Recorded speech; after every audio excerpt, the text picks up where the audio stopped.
Hello everyone, my name is Suraj Pathak.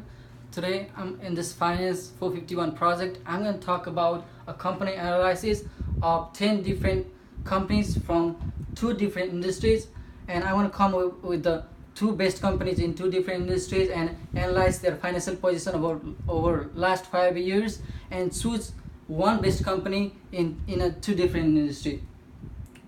So my first industry is oil field and services, and the companies are Baker Hughes Incorporated, Halliburton Companies, National Oil, Bargo, Superior Energy Services, and Acme First. And my second industry is biotechnology, and the companies are Amgen, Biogen, Clegene, and Gilead, and Griflos FR. So on the oil field and services industry, my best company that I chose is Halliburton Company. It is an American multinational corporation and one of the world's largest oil field services. It has its operation in more than 80 countries, and it generates 100% of its revenue from oil field services. So why Halliburton? Why not other companies? The major reason is it has higher profitability ratio with a lower leverage and the future growth potentiality. So let's look at their liquidity and leverage ratio.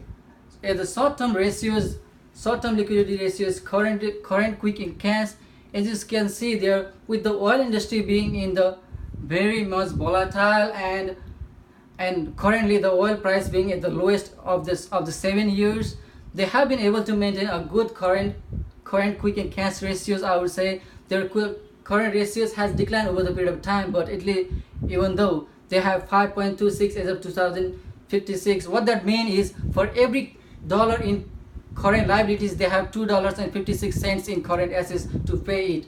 And looking at their total debt and equity ratio, it has been on the higher side. I would say for each dollar of equity they have 48. Over here it says 48%. The way Bloomberg gives is kind of confusing. It says for each dollar of equity it has 48 cents in debt. Looking at their profitability and asset efficiency ratio, the first ratio is return on asset. As you can see here, their return on asset has been on the higher 10 ratio, on higher 10 percentage. On 2013 it has declined to 7.5 due to the decrease in their revenue, but in 2014 it has come up with the 11.39 percentage on return on asset. One of the most important ratio, or the single most important ratio, return on equity, is on the higher side for this company.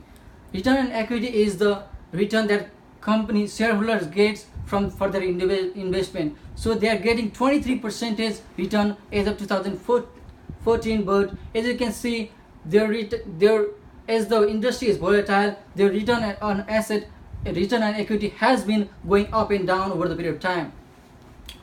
So I'm going to talk about return on asset on the next slide one more time. And looking at the profit margin, their profit margin has been, again, with the respect to the return on equity, is on almost in the 10%, except 2013.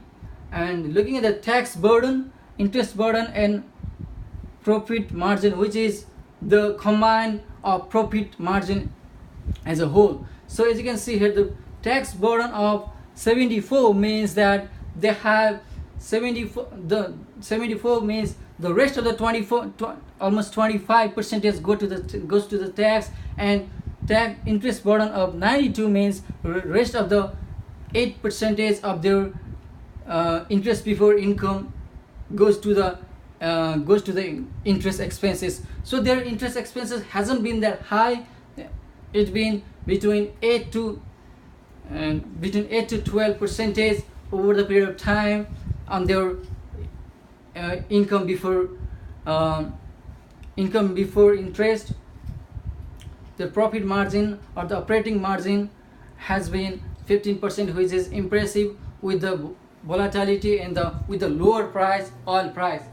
So we're going to talk about more detail on the return on equity. We're going to break down return on equity on three aspects: profit margin, total assets, turnover, and equity margin, equity multiplier. As you can see here, the return on equity has been mostly backed up by their profit margin and equity multiplier. As the equity multiplier goes higher, the return on equity goes higher. With the risks being higher, the return is higher. That's what it is. So this shows the breakdown of ROE. So going further, looking at the market value and enterprise value, look, the PE ratio was on the higher side on 2010, but it has declined over the period of time. That kind of suggests that the investors has lost the faith on the company. But on the other side, it might be viewed as their stock being undervalued, or it might be as their stock being undervalued. The market to book ratio has also declined as the price of the oil has declined for last 4 or 5 years. Their market to book ratio as of 2014 was 2.05. What that means is, for each dollar that put into their equity as a book value has turned into $2.05. Their equity enterprise value to EBITDA has declined, but as you see, with the volatility in the oil industry, it has gone up and down. So their enterprise value, as you see, from 2010 to 2014 is kind of similar, 38,923 million, and on 2014 38,923 million. But in the middle it has gone up, but ultimately with the volatility in the oil price and the oil industry that has hit all the oil industry as a whole, it has bear the same kind of influence in the enterprise value as well. So let's forecast a price from 1 year out. As you can see, the current price to earning ratio is 9.8.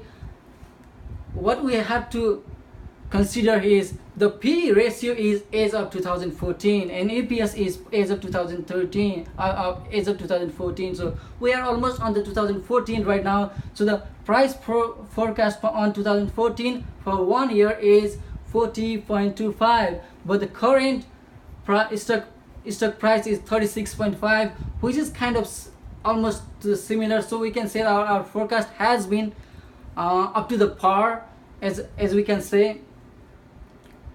So this is a very good chart to describe on. This shows what is our weighted average cost of capital, the economic value, economic spread. As you can see, every industry in the oil, every company in the oil industry has hit by the oil price. Their revenue have gone down, their profit has gone down. As you can see, their economic value added on this yellow line, as you can see, it went up in 2010 to 2012, but with the oil industry being hit by the oil price, it has gone down. And as of 2014, the economic value added was negative, which means they haven't been able to make enough money to compensate their shareholders and their creditors. Okay, so is it the right time to buy this stock? It might be.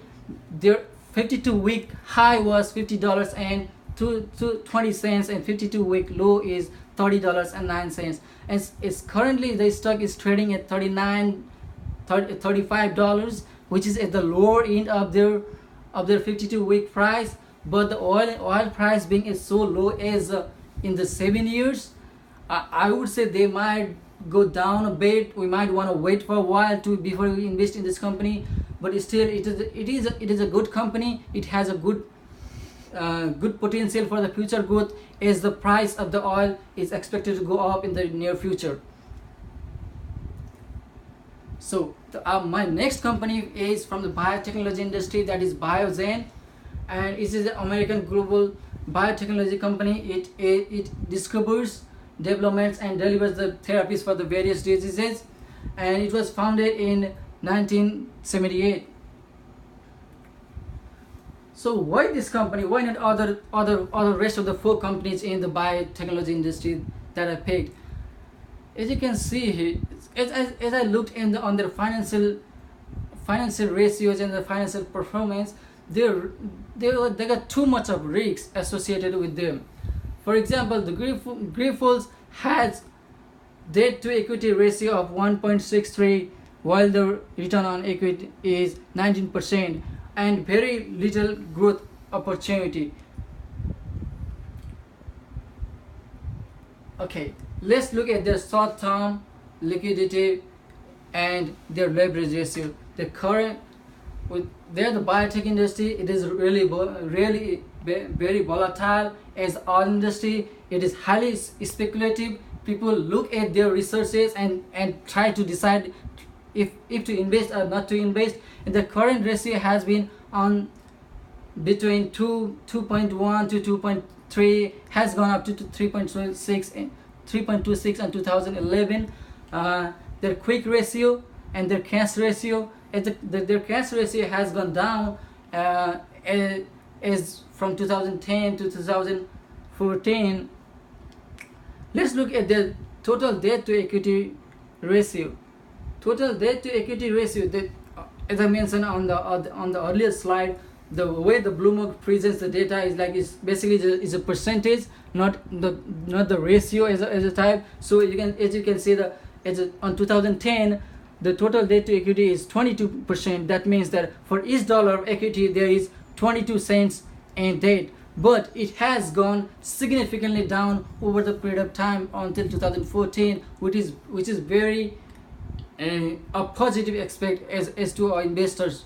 So as you can see here, 2014, for each dollar of equity they have 5 cents on their debt. So that is a good indicator. And on total debt to total asset, as you can see, it has gone down as the debt has gone down. Okay, let's look at the profitability and asset efficiency ratio. The return on asset is what is the return for each dollar put into asset. What return does the company generate for each dollar that is put in form of asset. So as you can see here, their return on asset has gone significantly up over the period of time. On 2012 it was, on 2010 it was 12%, and it has gone up to 2014 up to 22%. That is significantly higher, as their return on equity has gone up to 30% in 2014. And let's break down the profit margin. The profit margin has always been the higher side, with the risks being very lower over the period of time. The tax burden, they have been paying tax somewhere around 25%, and their interest, as the debt is very low, their interest is almost to 1% of the interest before of their income before interest. Income before interest. So they're paying very low interest because of their low debt. Their operating margin has been higher as it's supposed to be. Let's break return on equity.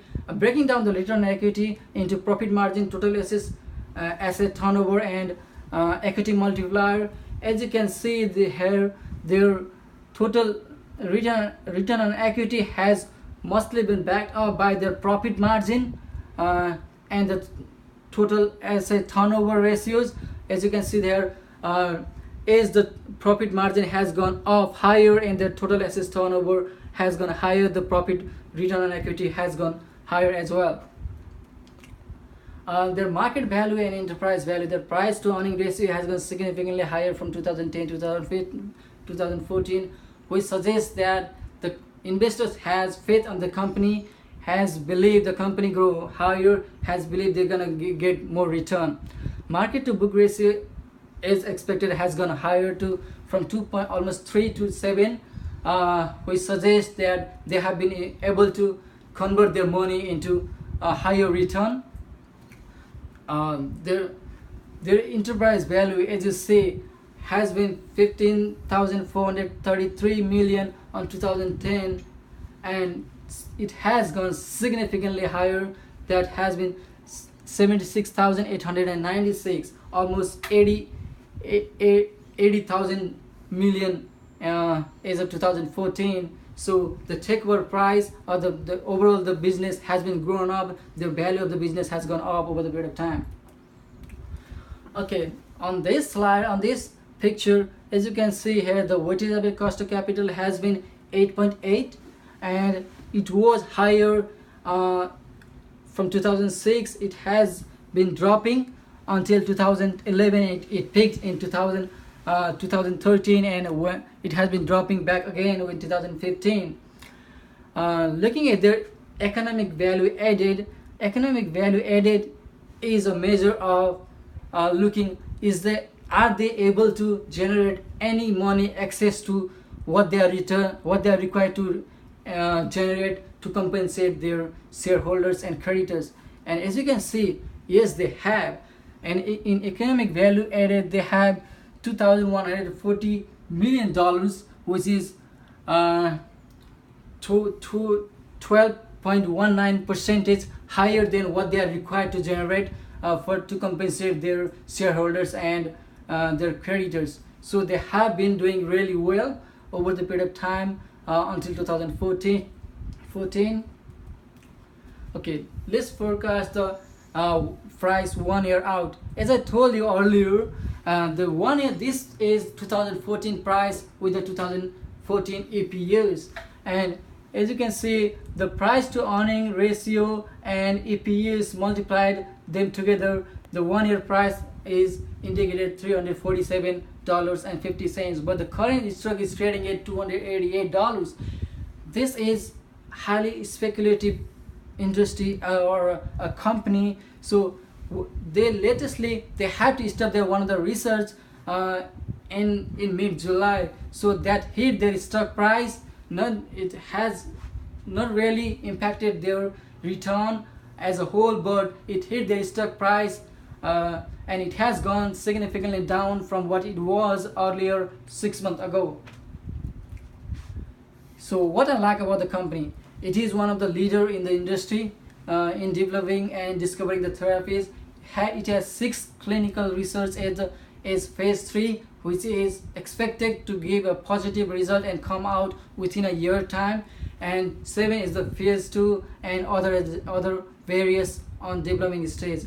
And their revenue growth, market positivity, and recently approved therapies are the positive aspect for the company, for the investors to invest in this company. So is it right time to buy? As you can see, the highest in the 52 weeks has been $482, and it dropped to $254 within a year period, within that period of time. And their current stock price is $288, which is, I would say, trading in the lower end of their 52-week price. So which company is in this, Biogen or Halliburton? Both companies are highly volatile companies. They are on the highly volatile industry, but with the oil price being going down and expected to go down for a few more months, I would say Biogen has more profit margin, return on equity, and they have a positive news to coming up, and this might lead up to the share price to hike within a 6-month period of time. So Biogen trading within their 52-week low, and I think the Biogen is a company to go and invest in. So on this industry, out of two companies, I would pick Biogen industry as a company to invest. Thank you.